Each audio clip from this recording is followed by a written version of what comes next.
রমজান মাস শুরু হতে না হতেই বরিশালে বাড়তে শুরু করেছে সব ধরনের নিত্য প্রয়োজনীয় জিনিসের দাম। এমন অবস্থায় বাজারে গিয়ে রমজানের প্রয়োজনীয় জিনিসগুলো কিনতে গিয়ে বিপাকে পড়েছে নিম্ন আয়ের মানুষ ও মধ্যবিত্তরা।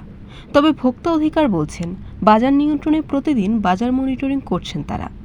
দীর্ঘদিন ধরে নিত্যপণ্যের চড়া দামে ভীষণ কষ্টে বরিশালের নিম্ন ও মধ্যবিত্ত আয়ের মানুষ, আর রমজান মাস ঘিরে বরিশালের অস্থিরতায় যোগ হয়েছে নতুন মাত্রা। কিছুটা পরিবর্তন হয় এই সময় রমজান মাসে।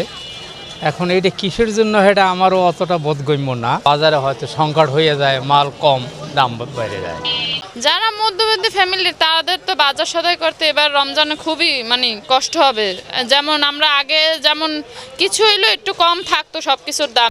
চাহিদার তুলনায় পর্যাপ্ত যোগান থাকার পরও ছোলা, মুগ ডাল, মসুরির ডাল, খেজুর, চিরা, মুড়ি, গুড় সহ বেড়েছে বেশ কিছু পণ্যের দাম।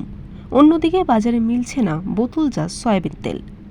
নিম্ন ও মধ্যবিত্ত আয়ের মানুষের অভিযোগ, এবছর রমজানে সব ধরনের পণ্যে 20 থেকে 50 টাকা বেশি দিয়ে কিনতে হয় কেজি প্রতি। অন্যদিকে সুবিধা মতো খেজুর, মাল্টা, আপেল, আঙুর সহ সব ধরনের ফলের ইচ্ছে মতো দাম বাড়িয়ে দিয়েছেন আমদানিকৃত কিছু সিন্ডিকেট ব্যবসায়ীরা।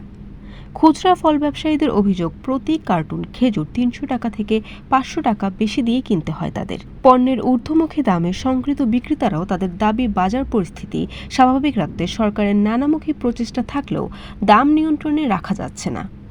বাজারের এমন অস্থিরতার পিছনে বড় কারণ বিপণনে অব্যবস্থাপনা।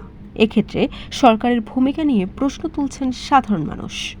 নিম্ন ও মধ্যবিত্ত আয়ের মানুষের দাবি, এই রমজান মাসে সকল ধরনের নিত্য প্রয়োজনীয় জিনিস যেন স্বল্প মূল্যে কিনতে পারে ক্রেতারা। এ বিষয়ে নজর দেবেন সরকার, এমনটাই মনে করছেন বরিশালবাসী। বরিশাল.নিউজ।